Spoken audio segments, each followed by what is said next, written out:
Good afternoon, Rotarians. Bob, you're not paying attention. What? I said good afternoon, Rotarians. Oh, good afternoon. Thank you, Bob. Welcome to the November 20th meeting of the Rotary Club of Des Moines. I am your president, Tim Lowitz. Thank you to Carl Schilling for being our greeter today. Carl. And thanks to Rich Leopold, who will be up here in a minute, for signing up for the Moment of Inspiration. Remember, you, if you're interested, can sign up to be a greeter or to give the Moment of Inspiration online or at the table in the lobby. So with that, Rich will lead us in the Moment of Inspiration, the Pledge of Allegiance, the four-way test, and then we will greet our fellow Rotarians. Rich?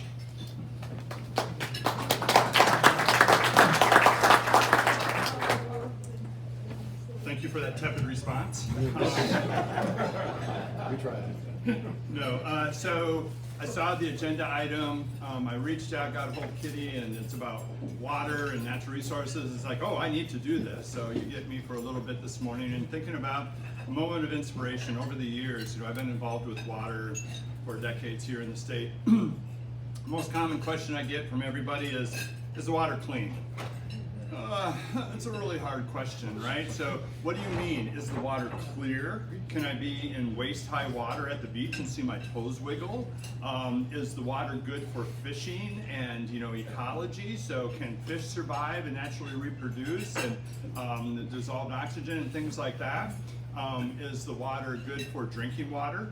We have people here that are responsible for our drinking water, so we think about nitrates and microsystems and stuff like that. So that whole definition of is the water clean is a very difficult and large. It's like, how long do you want to listen? Which is probably why I don't get invited to a lot of dinner parties. But when I think about our water and is it clean, the most important thing that comes to mind is monitoring. And we have a situation now where we have some of the preeminent scientists in our state that are pretty much having to go out with hat in hand and look for communities to support some of the water monitoring program. Now, to me, this is a grave injustice. I look at our state budget, I did a little bit of math, and what they're asking for is less than 1/1000th of 1% of the state budget to do monitoring.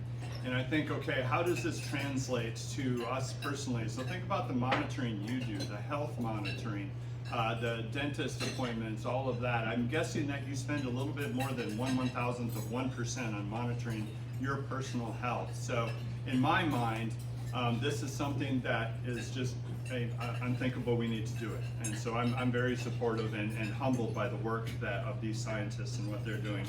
I'm going to end on not so negative a note. There is one of my favorite essayists, Lauren Isley, that once wrote, "If there is magic on this planet, it is contained in water." And I truly believe that. When you look at how water touches our lives, not just the drinking water, but how many of you enjoy lakes, ponds, rivers, streams, here or elsewhere, and if there is magic on the planet, it is in the water. So with that, let's do the Pledge of Allegiance, please. I pledge Allegiance to the flag of the United States of America and to the republic for which it stands, one nation under God, indivisible, with liberty and justice for all. Four-way test.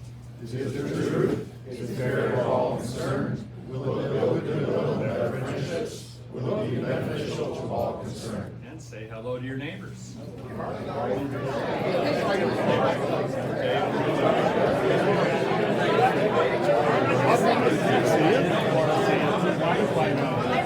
me. Oh, probably. Thank you, buddy. Appreciate it. That's from Pat.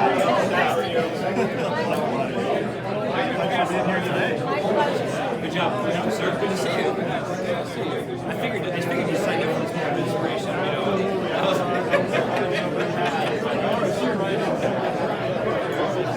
Good to see you, George. Good job. Good to see you. Yeah. Thank you.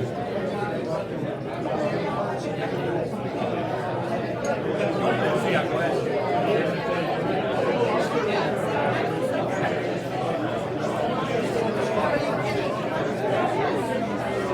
When I get off,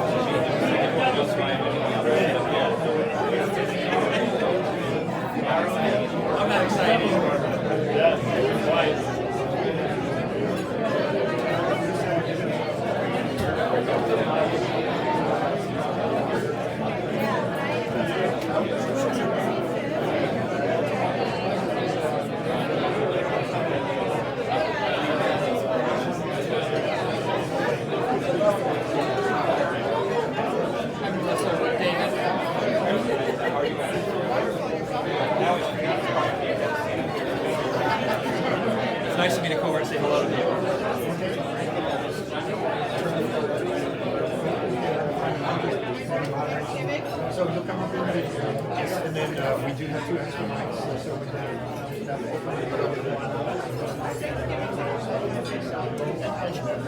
I can just holler out.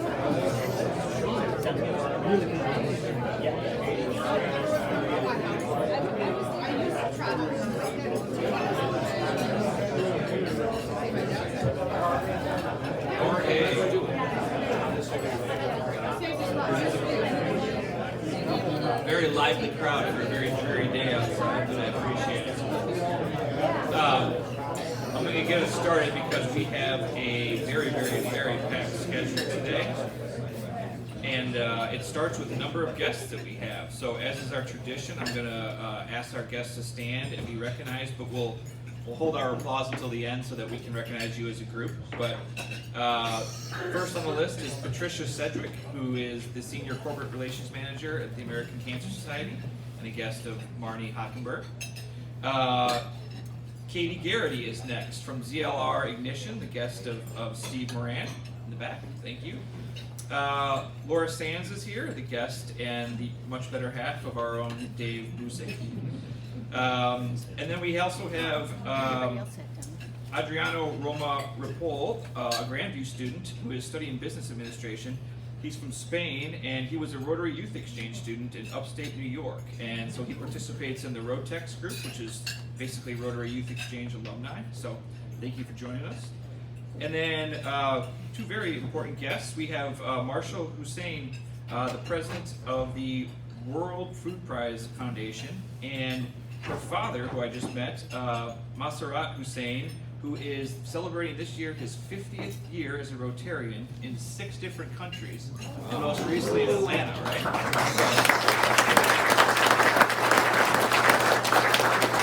Thank you to all our guests. Appreciate you joining us. Happy to have you here. We do have a birthday in the club today. Garrett Grimm, a newer member. It's his birthday. I know Garrett's not here today, but if you have occasion to run across Garrett, please wish him a happy birthday. We have a few Where in the World photographs to share. And for our guests, the Rotary Club of Des Moines is the 27th club in the world of over 36,000 Rotary clubs that was founded. So we have a Where in the World is Club 27 segment. And the first off here, we have Mr. and Mrs. President-elect Josh Bravey in Palm Springs. Looks like a nice photograph. And then we have Dick Stauffer, who I want to point out is following the instructions very well because he actually brings the sign and holds it up in the photograph. So, very good, Dick. This was his trip to his European trip to Italy and Croatia. And then finally we have Todd Wheeler and his wife in beautiful San Diego recently, enjoying their trip there. So as a reminder, keep those photos coming to Kitty so we can share them with the club on your recent travels. We also, like I said, we have a very packed schedule. We're going to introduce 2 more new Rotarians here in a second, but I did want to say, so for the 2nd week in a row, we don't have a Rotary Law and Disorder. I know it's probably going to hurt attendance, but yeah, but I promise to make it up to you. We'll have some good ones after the Thanksgiving holiday, so I'm starting on my research now. Like I mentioned, we have 2 newer members of the club to introduce, and I'm excited to do so. So would Brad Freeman and Andy Lorenzen please join me up here?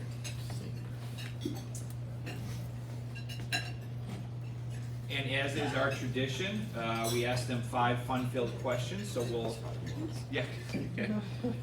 Take wherever you want. We'll start with Brad on my left here. Brad grew up just south of Kansas City, Missouri, and earned his BA in Civil Engineering from Kansas State University in 2012. So you're probably a huge Cyclone fan, right? Sometimes, yeah.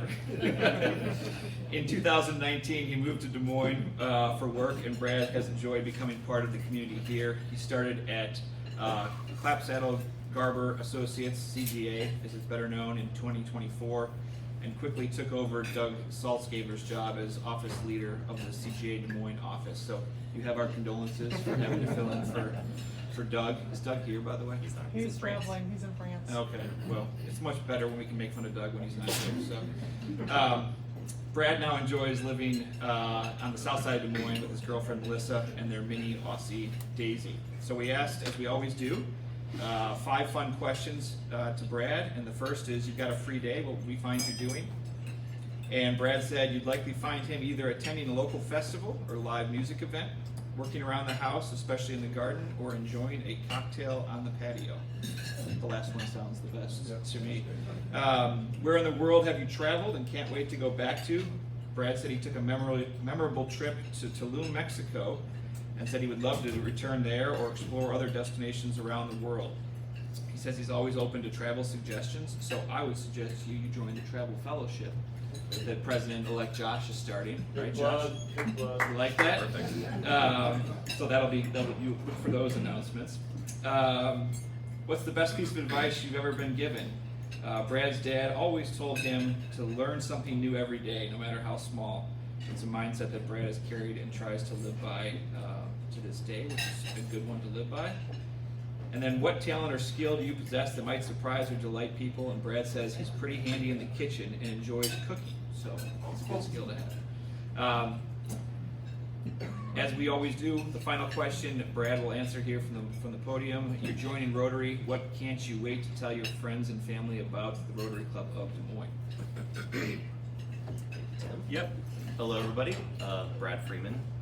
So I would have to say I am excited to be a part of Rotary and tell my friends and family about who we are, what sort of impact we have on the community, the people we help. So, not being originally from Iowa, I've been building new connections and roots here recently, the past 6 years. So I am very excited to be meeting all of you and the professionals that are dedicated to serving the community. Thank you.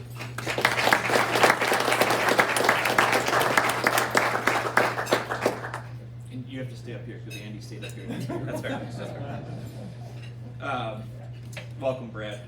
So next, it's my honor to introduce Andy Lorenzen to my right here. Andy is from Davenport, Iowa.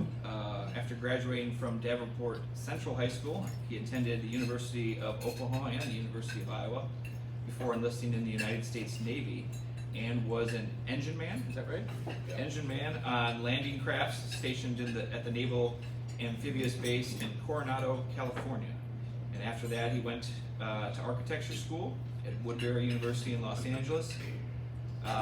Presently, Andy and his wife Claudia have moved to Des Moines. Actually, not presently, they moved in 2005, where he has practiced architecture for several firms and is now a senior architect and partner at Simonson and Associates, focusing on historic preservation and multifamily development.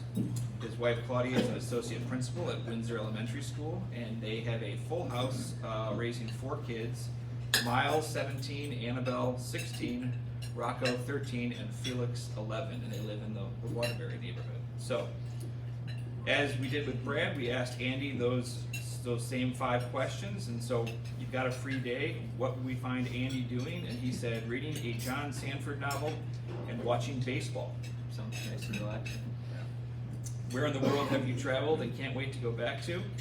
His short response is New York City. How many times have you been to New York City? 3 times. Okay. What's the best piece of advice you've ever been given? Andy's uncle Greg was the first person to tell him you get what you pay for, which I think is very true. What talent or skill do you possess that might surprise or delight people? Andy used to be a decent cello player. He says he can still get by. Maybe you can join the Christmas choir here in a couple weeks. And then, of course, the last question Andy will answer from the podium. You've joined the Rotary Club of Des Moines. What can't you wait to tell your friends about our organization? Excuse me. I'm a pretty simple man, so I'm going to lead with the walleye, and then the views, and then I'm inspired and humbled by the speakers that we get here, and it's always really energizing and exciting to hear from the experts that this club is able to bring in and speak to us all.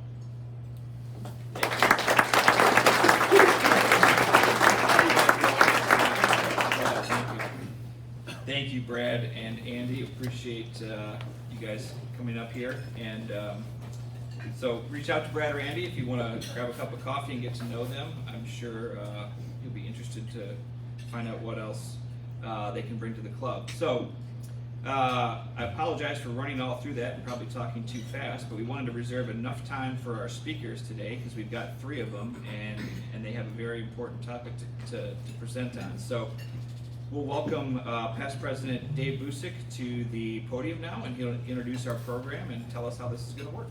So, Dave. Yep. For many years, it's been clear that Iowa's waterways are increasingly unhealthy, both for those who recreate in the water and for those of us who drink it. The subject of today's talk is right there in front of you. This summer, lawn watering was banned in Des Moines and its suburbs because the waterworks simply did not have the capacity to remove dangerous nitrates from our water and also provide us safe drinking water as well as lawn watering. So Polk County funded a straightforward, well-researched study that results in CISRA, the Central Iowa Source Water Research Assessment. And we're fortunate to have several of the participating scientists with us today. Claire Ruby is an assistant professor of environmental science and sustainability at Drake University. Prior to joining Drake, she worked at the Iowa Department of Natural Resources, working on mapping, supporting river restoration, coordinating the ambient groundwater monitoring program, and testing for pathogens at beaches. Dr. Elliot Anderson is a research scientist affiliated with IIHR, Hydroscience and Engineering, the Water-Centered Research Institute at the University of Iowa. Before coming to the U of I for graduate school, he worked as a professionally licensed engineer in Chicago on various water resources and roadway projects. He completed his PhD in 2022 in civil and environmental engineering. And we begin with Larry Weber. Larry is the Edwin B. Green Chair in Hydraulics and professor in the Department of Civil and Environmental Engineering at the University of Iowa. Weber serves as the director of IIHR, Hydroscience and Engineering, the nation's oldest academic research program focused on Iowa, on hydraulics, hydrology, and fluid mechanics. He was also the co-founder of the Iowa Flood Center, formed in 2009 as the nation's only state-funded center focused on flood mapping, flood mitigation, and flood science research. This is a topic that can get very political, have a lot of finger pointing, but I've heard this presentation in August at Drake University, and these guys have hit the ball right down the middle of the fairway. It's factually based, very scientific, and we're really honored to have you all here today. Larry?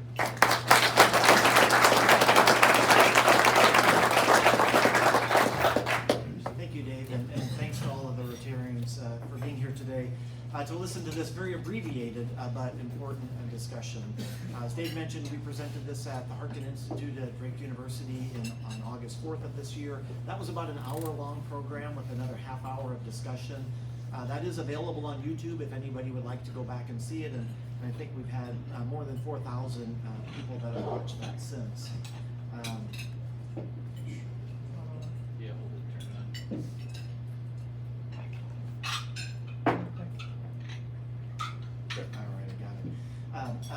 So the Central Iowa Source Water Research Assessment has been done, and it was sponsored and initiated by Polk County. This is in the absence of a water plan for Iowa. The state of Iowa has not updated their water plan since the early 1990s. In the last 30 years, a lot has changed in terms of our water resources. Our climate is changing, our rainfall is intensifying, the overall annual accumulation of rainfall within our state is increasing each year, our populations are shifting, and our agricultural system has intensified as well. And so, in the absence of a statewide water plan, Polk County moved forward with this CISRA report, as we'll refer to it as we discuss. It is an assessment of both the Des Moines and Raccoon River watersheds as they flow to the city of Des Moines and have the confluence here in Des Moines.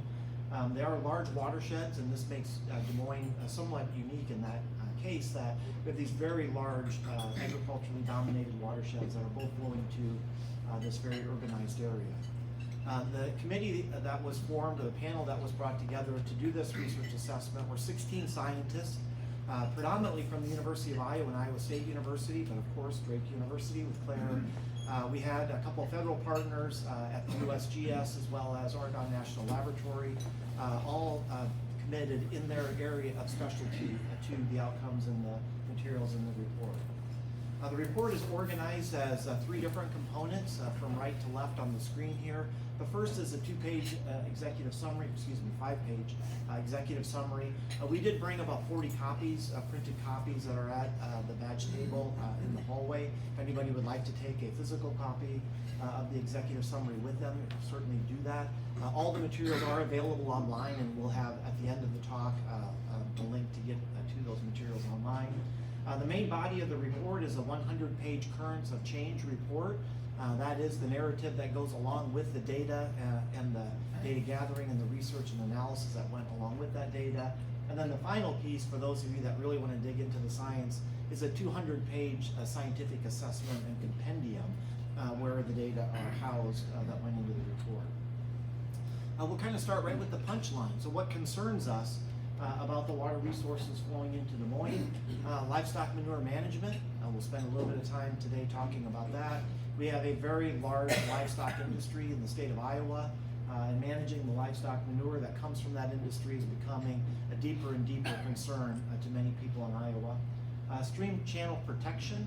We've had a lot of stream alterations that have happened, again, throughout the years, partly due to the agricultural system, some straightening of channels, the increased amount of subsurface tile drainage that flows into those channels, and we're seeing a lot of stream degradation related to stream channel work, and we'll talk a bit more about that.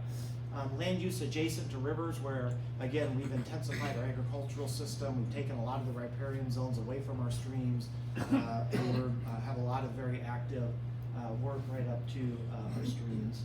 And then harmful algal blooms becoming a bigger and bigger topic as our nutrient loads are increasing, as well as waterborne pathogens that come from a variety of sources.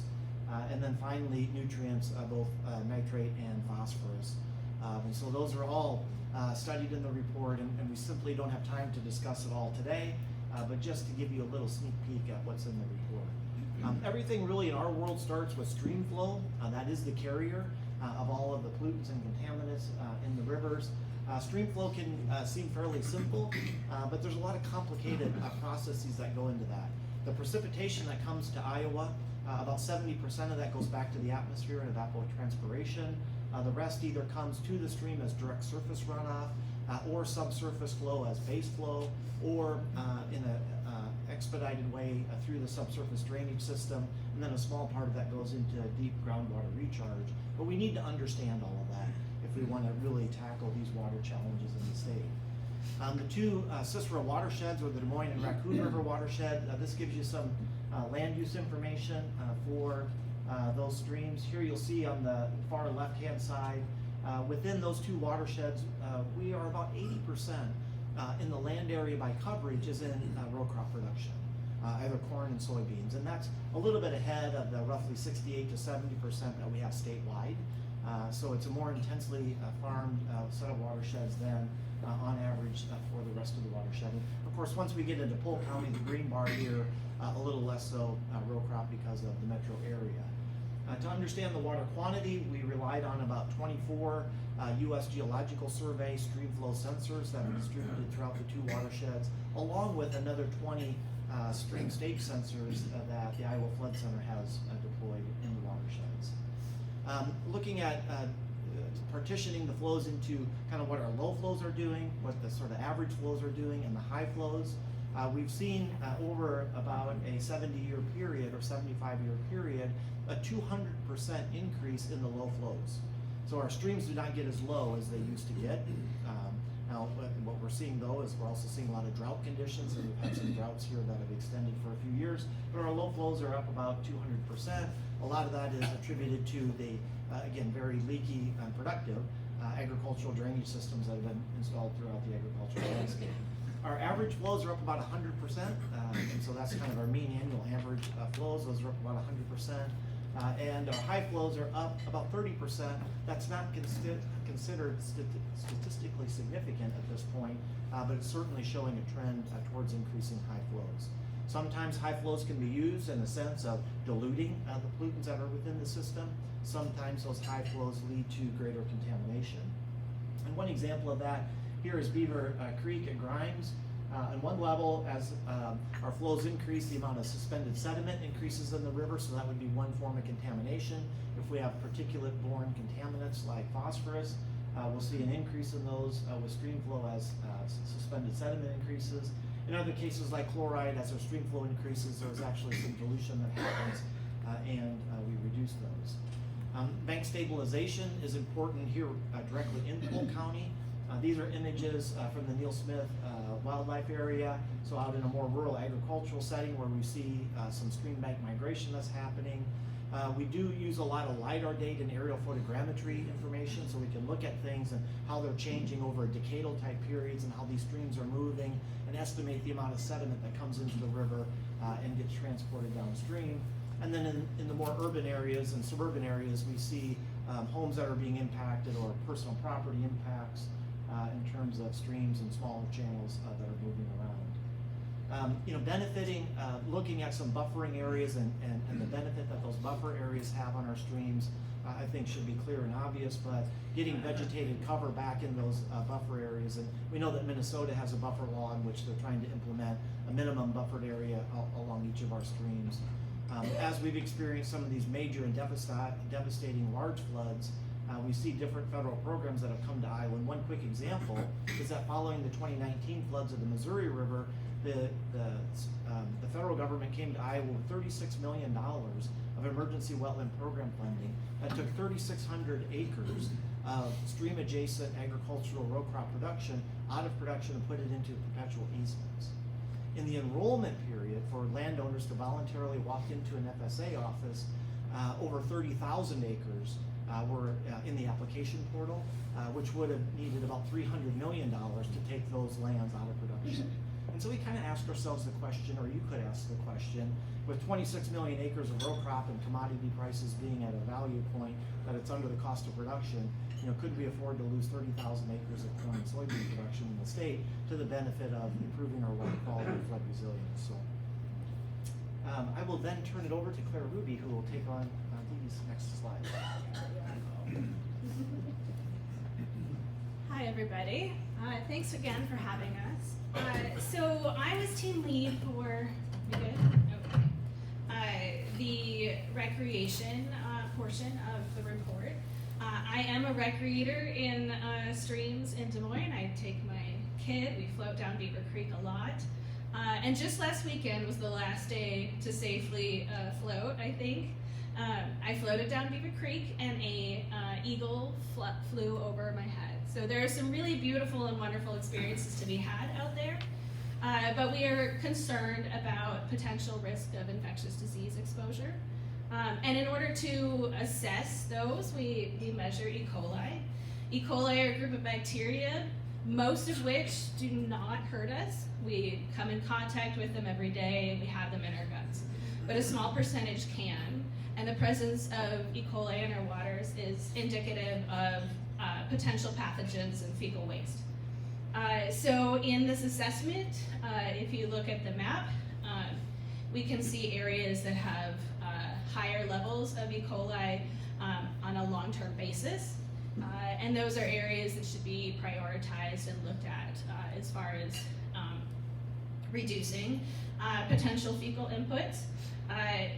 Beaver Creek, my favorite creek, is the big red dot over there, but there is quite a bit of work happening upstream in order to eliminate some of those sources. So hopefully over the next few years we'll see some improvement. All right, let's see. There we go. Another potential risk for recreators is exposures to toxins from cyanobacteria. So if we have too many nutrients in the water, we can grow algae. Some of those algae in particular contain toxins, and when the algae die and break open, they release those toxins. This can have an acute health effect. So if you come in contact, you might get a rash. It can be as serious as kidney problems, failure, etc. And we looked throughout the watersheds. These are usually in still or lakes, bodies of water, not flowing water, although we have seen some of those toxins in our rivers as well. And you won't be able to read these. I was at Swan Lake over by Carroll just last week, and that is the highest percentage of samples above the safe standard for recreation. But several of our beaches have exceeded those standards over time.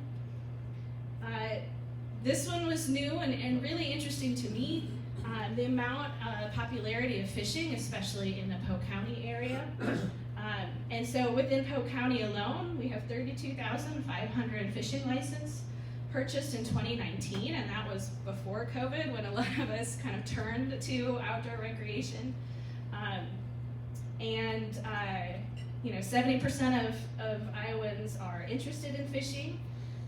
The bullets you can see here talk about, you know, the percentage of anglers at Scott Avenue and Center Street dams are reporting that fish is an important source of food. So apart from fishing being great for, you know, recreation, we have to worry whether that food is safe. And one of the things that this report did was identify some gaps we have in the data that are available. And I would say this is one of those big gaps. DNR does do some fish tissue sampling, but it is pretty minimal and something we think needs to happen more frequently. And this is a particular concern for our recent immigrants, refugee populations. We have a much more diverse group of fisher people in the Polk County area than in the rest of the state. So we think that's an important component to think about next. When I was at DNR for 20 years, one of my responsibilities was looking at manure management plans and assessing risk from confinement.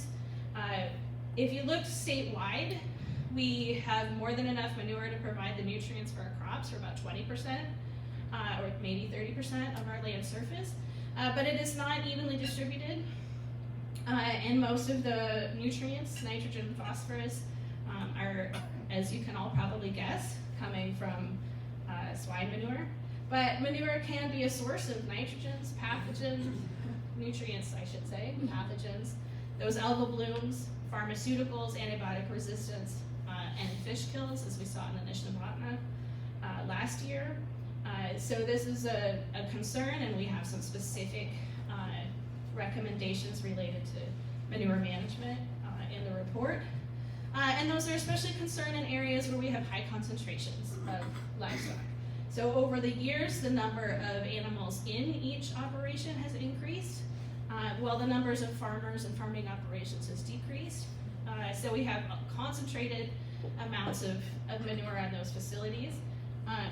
I've been threatening to try to make a stained glass out of this map here.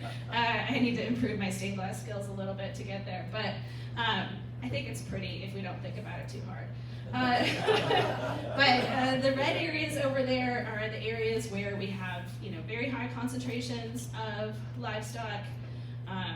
I've been told if you are feeding a cow on pasture, about 1 acre per cow is reasonable. And when you get up to 5 or 6 cow equivalents per acre, we are overloading that landscape. And we don't truck manure very far because it is wet and it's heavy. And so those areas are the areas that we expect to have higher concentrations of nutrients in the water.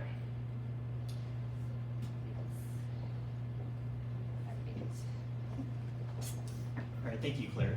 Well, we wanted to close with a couple of remarks regarding drinking water here in the Des Moines area. And as I'm sure most of you know, Des Moines Water Works is the main utility, the biggest water drinking provider within the state, and they provide all of the tap water that we have around the Des Moines metro area, including the tap water that this building receives. A couple of the things that have been at the top of Des Moines Water Works' mind over the last couple of months is this issue of nutrients, specifically nitrates. So this is something Dave broached at the beginning. Anytime we're talking about nitrate, though, I think it's important that we understand the broader context behind nutrients pollution within the state of Iowa. So when we're talking about nutrients, the ones that are concerned are nitrogen and phosphorus. These things are good and important. All plants and animals need them to survive, but when they end up in our waters, they cause a lot of damage, both ecologically and potentially to human health. And so we've got a couple of data points within the reports that have tried to summarize the history of nutrients within the state. And one of the points we always try to make is that the levels of nutrients that we have within the state nowadays are far above what they were in the natural condition. So this is an unintended consequence as Iowa has shifted from native prairie to the cityscapes and to the rural areas that we see today. that has increased the amount of nitrogen and phosphorus within our water bodies considerably. And we know this based on the ecological theory that's been developed surrounding nutrients, but we also know this just based on some of the data that's been collected in the Des Moines River and other major rivers within Iowa. So that's what the plot on the left is showing. The average concentration in nitrate that we saw around the turn of the previous century was very, very close to 1 or 2 milligrams per liter. We can see that when people went out and measured it in the 1940s and 1950s, it was up a little bit, around 3 milligrams per liter on average. Nowadays, nitrate concentrations are far greater than that. We have average in the Des Moines River over the past 40 years of about 6 milligrams per liter, and in certain cases it can get much, much higher than that, even up to 20 or potentially even 25 milligrams per liter under the worst case scenarios. We also tried to do a comparison in this report and just put the issue of nutrients in Iowa in perspective with the rest of the country. And so that's what the map on the right-hand side of the slide is doing. Unfortunately, within Iowa, we have some of the highest nutrient concentrations in the country within our surface waters here. The map there is showing over the past 20 years or so the average nitrate concentration in major rivers and streams around the United States, and we've got it color-coded there by the average nitrate concentrations. And you'll see Iowa, unfortunately, sticks out a little bit like a sore thumb. We have some of the reddest dots on the map, and I think it is fair to say that out of the major metros within the United States, Des Moines is one that struggles with nitrate the most. We have a couple of images here that I've actually pulled directly from the report, and we wanted to include a couple just so you guys could get a sense of what the report itself looks like. We worked with the local graphic design team here. And the intent was to make this a little bit more reader-friendly, publicly digestible than the standard engineering report that my colleagues and I would typically work with. And so this is an example of that, putting out some facts related to nutrients. The figures over on the right summarize the source of the nutrients that we have within the Des Moines and Raccoon River watersheds. So the majority of these nutrients can be traced back to agricultural activities upstream. We see the breakdown of nitrogen specifically in the pie chart over on the right. The majority of nitrate comes from fertilizer, about 40%. We also have 20% coming from manure, and about another 20% actually comes with the growth of crops. So particular plants, particularly soybeans, will produce some nitrate as they grow. We also get some nitrate through the rain and snowfall that we see, and that's what we refer to as the atmospheric deposition. The urban component for nitrogen specifically is really rather small. It's a similar story when we talk about phosphorus here. The urban component is a little bit elevated for phosphorus. We tend to see about 10 to 15% of phosphorus within our waterways coming from things like urban runoff or wastewater treatment plants. But again, for phosphorus, manure and fertilizer has a big part to play. And this is something that we've actually known for quite a long time. We're able to conduct these studies where we perform mass balances on the watersheds. We track the amount of nutrients that are associated with each one of their pathways and can calculate precisely just where these nutrient sources, are coming from originally. We also have a little bit of data there and some infographics on a couple of other important environmental processes that are related to nutrient pollution. One is tile drainage, so we heard Larry talk about that a little bit at the beginning of the presentation here. So tile drainage are these perforated pipes that we often put in agricultural fields, and they do a great job of moving water out of the fields, and that helps crops grow. So tile drainage has been a big boon to the corn and soybean yields that we have within the state. But an unintended consequence of tile drainage is that it's made the nitrate situation worse. So the water that it facilitates out of these corn and soybean fields, it puts that directly into rivers and streams, where previously it would have gone down into groundwater and gone through some natural remediation processes that would have lowered that nitrate concentration. Instead, with tile drainage, the nitrate is now going straight into our rivers and streams. And so that's had a big part to play in Iowa's, in the story of nitrate as well in Iowa. Another fact up there is about erosion.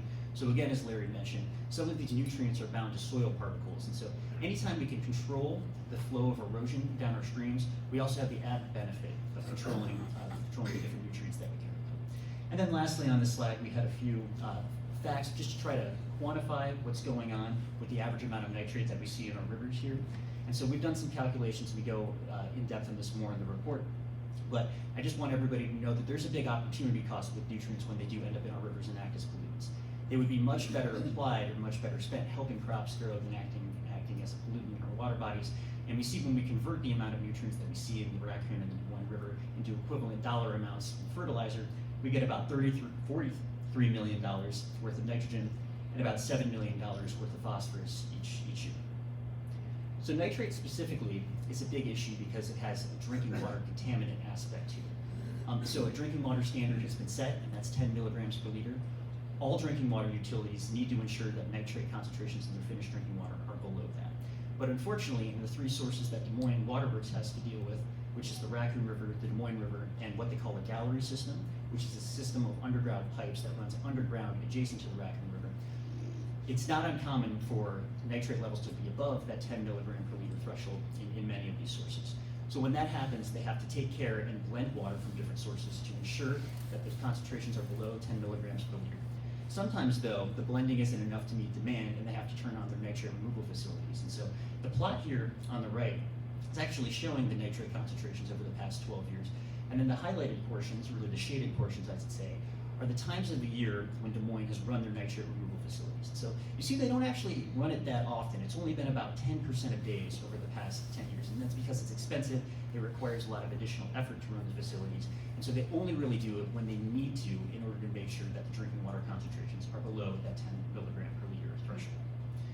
The other thing that's important to talk about when we're discussing this issue of nitrate is that Des Moines Water Works, when they treat nitrate, they don't really bring it down often to much lower than 10 milligrams per liter. So you have this sort of counterintuitive fact, which is that when they're running their nitrate facility, they're only really doing it when nitrate levels are very, very high. And so the water that people get exposed to and that are drinking is actually higher in concentration when the nitrate removal facility is running than it is the rest of the year. Again, because they're only doing it when nitrate is really high in the source water. There's been a growing body of literature on nitrate and its issues regarding many different health effects that has been produced over the past couple of decades. The nitrate standard was set back in the 1970s, and since then there have been many different studies which have identified potential other adverse health impacts associated with nitrate exposure, things like increased risk of cancer and thyroid disease.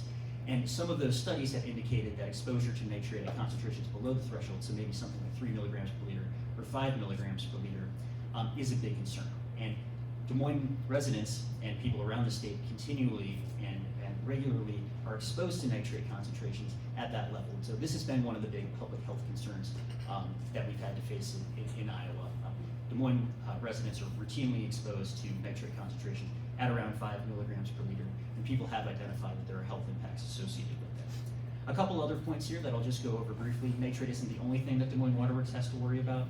I've got a list here of several other issues, and so they also are concerned with things like pesticides, PFAS, which are these forever chemicals associated with many industrial facilities, and pharmaceuticals. And they also have water treatment challenges, so if they get things like ammonia or carbon within their source waters, that can interfere with some of their treatment processes. I'll just say that there's a theme with a lot of these, and the theme is there's much we don't know here. So many different types of chemicals that end up in our water supply, we don't really understand what the specific health impacts associated with all of those are. And so while there are standards for a few of them, and Des Moines Water Works does an excellent job of meeting all of the standards, there's just a bunch of unknowns here regarding whether or not long-term exposure to some of these chemicals has any adverse health impacts or not. And I just very briefly wanted to close with the fact that we didn't only present on the state of the science within this report, we also came up with some potential action steps. So these are things that people can do to help improve and remediate some of the issues that we've identified. Too many to go into for a presentation like today's, but I just wanted to say that we broke it up into 3 different categories, and so people can access these depending on your level of engagement or depending on the group that you're involved in. So this concludes our prepared remarks today. I just wanted to mention one more time, all of the documents and all the materials that we have here are publicly available and free online at this QR code or following the link. Again, we also have copies of the executive summary that you can pick up on your way out. Thank you again for the invitation to present here, and I will turn the floor back over to David.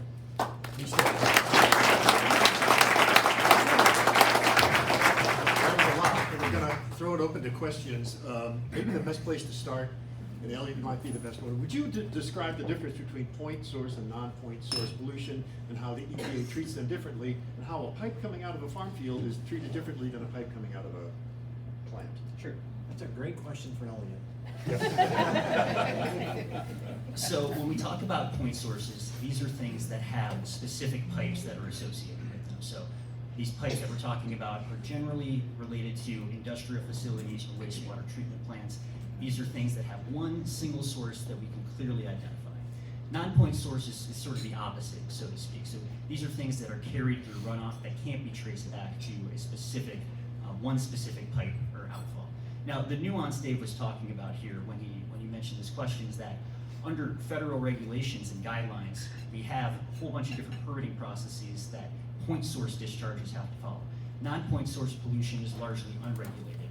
And given the current framework, the tile ends that I talked about before, even though those are specific pipe ends in many cases discharging in streams, those are classified as non-point source pollution, and so those are currently unregulated.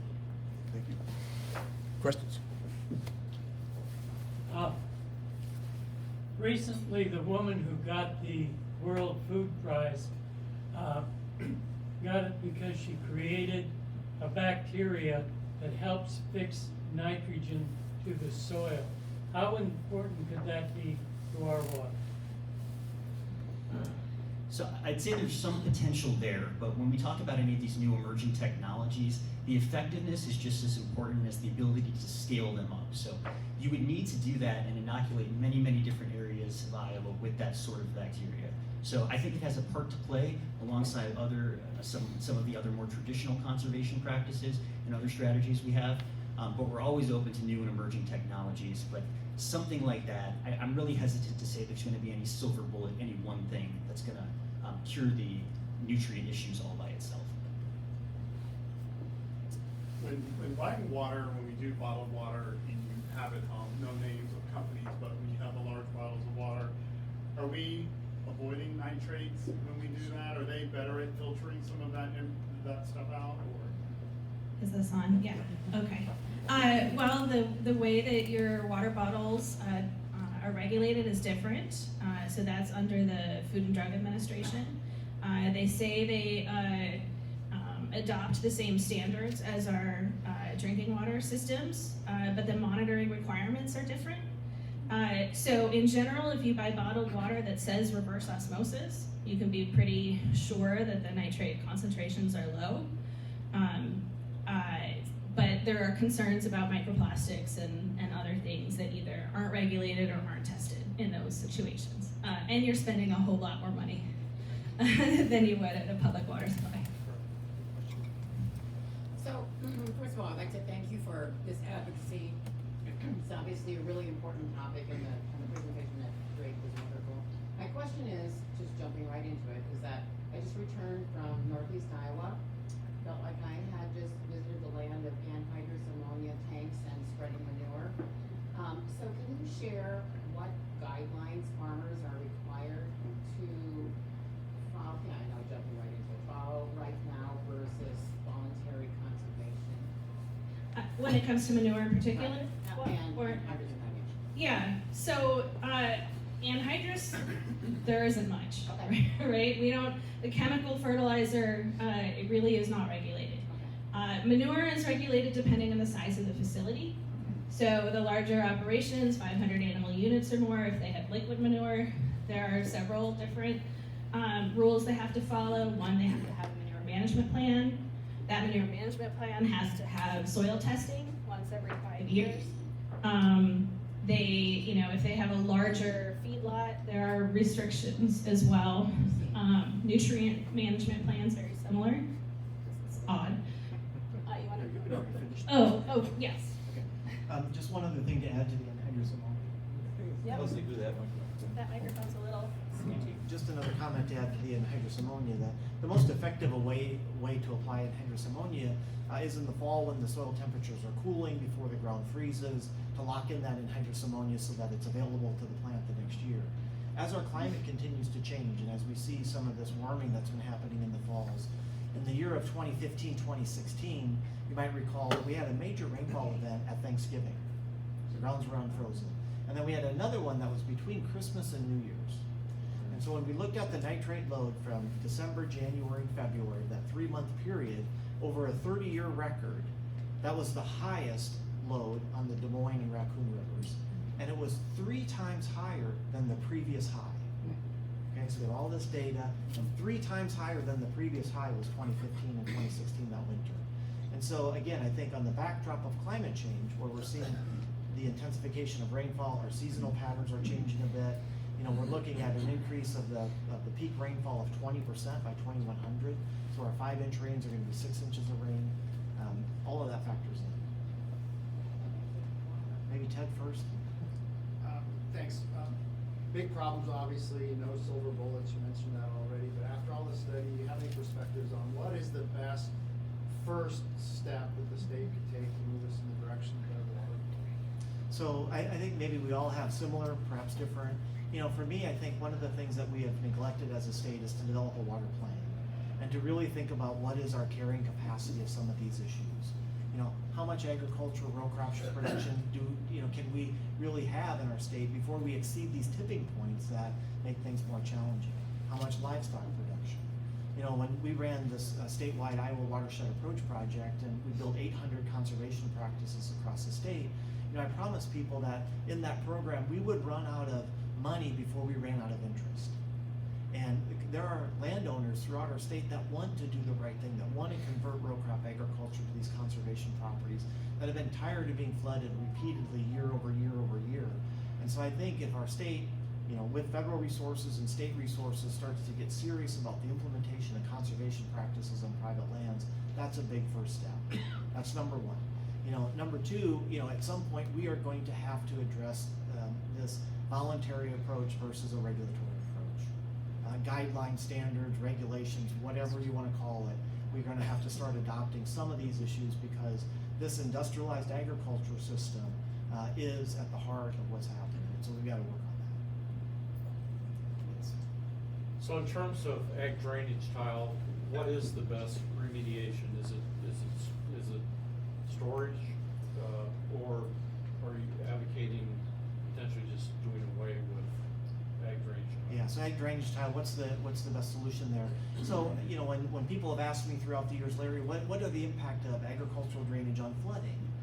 We get a very unsatisfying answer, and it depends. It depends on a whole lot of things, and sometimes ag drainage can reduce flooding, sometimes it increases flooding, so it's unsatisfying. When people ask what is the impact of ag drainage on our nitrate loads in our rivers, it no longer depends. You know, we're at about 80% of the nitrate load in our stream is passed through a tile line. But the good thing about that is we have it in a pipe. And if we divert that pipe to a saturated buffer or a bioreactor or a nitrate removal wetland, or we put it into storage and we have water reuse in the agricultural system, there are lots of opportunities out there. Unfortunately, none of those opportunities come with an agronomic benefit to the landowner. So we're asking them to build practices on their property to mitigate this issue with no agronomic benefit. And so cost share programs, you know, incentivizing those activities. But the reality is that we've got to not increase by 10-fold or 100-fold. We got to increase by tens of thousands of fold the application of those practices. Because when you look at the adoption rate, we're talking hundreds of years at the current pace before we even come close. 2 more questions. Our cattle producers just limiting themselves to 499 cattle in order to not be regulated as much? You said over 500 cattle was a... 500 cattle equivalents. We actually see the confinement barns for pigs more likely to be just under the limit. Cattle are a little bit different in terms of whether they're housed or whether they're on an open feedlot. So how the manure is managed matters. We actually have seen when we do watershed projects and we have money available to get them under roof so that the manure is not running off, they tend to get bigger, which isn't necessarily a good trade-off. But there are lots of options for managing that manure. The state was experimenting with some alternative treatments, running them through vegetated filter strips. So the real difference is in the management. I wanted to comment quickly when you talked about fertilizer. Oh, thanks. The cheapest thing, the thing that wouldn't cost us a single cent, is that if every person who was fertilizing their crops did so at agronomic rates, right? So no bioreactors, no, whatever. If they stuck to agronomic rates rather than any excess application, and we could make sure that that was happening, we could probably, reduce the nitrate 10, maybe 15% is what I've seen in some research. So that's the cheapest for all of us, and then everything else costs a little bit of money. One more. Are there any examples out there of metro areas or small cities that have seen this issue and have a playbook for how to do it? Denmark has done a fantastic job. You know, again, very difficult because a very strong agricultural economy in Denmark, but also the fishing industry is very strong there with Atlantic salmon. And they had estuaries that had dead zones and eutrophication zones that, you know, that challenged and were as difficult as the Gulf of Mexico hypoxic zone. And through regulation and working with farmers, they still have a very productive dairy industry, a very productive agricultural industry, and they've done very well. The challenge in our country is that no, there are no, from my perspective, no examples of what good looks like. Thank you.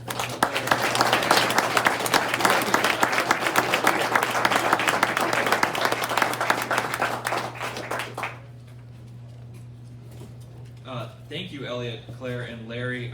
They did say they'd be around if anyone has any further questions. I know it was a lot of data, and it's an important topic. So if you have some questions, I'm sure they'd be happy to stick around for a few minutes and discuss with you. So we appreciate you guys taking the time and presenting to us on this great topic. Quickly, upcoming meetings. Next Thursday, a week from today already, I can't believe it, is Thanksgiving. So do not show up here. We will not be here. I will be on my couch. You can come see me if you want, after a few trips to the buffet line.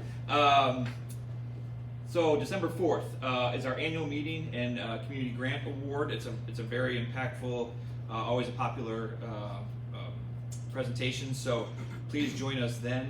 And that annual meeting will include the announcement of our 2026-27 Board of Directors. You all should have received an email yesterday in the afternoon with a SurveyMonkey link to vote. If you would like to, please fill that out by December 1st. That would be appreciated, as it helps us keep track of our quorum and requirements for the bylaws on voting in Board of Director members. So.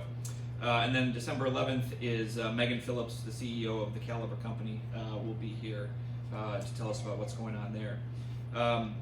Thank you all for being part of the Rotary Club of Des Moines. Thank you to Brad and Andy. Welcome. We are happy to have you as newer club members. Just briefly, there is a Community Service Committee meeting if you're interested in that committee after lunch today in the East Room beyond the buffet lines. So I hope you all have a great Thanksgiving, a very happy Thanksgiving with friends and family. We're thankful to have all of you in our club. So stay true to the good, and we will see you after the holiday. We are adjourned.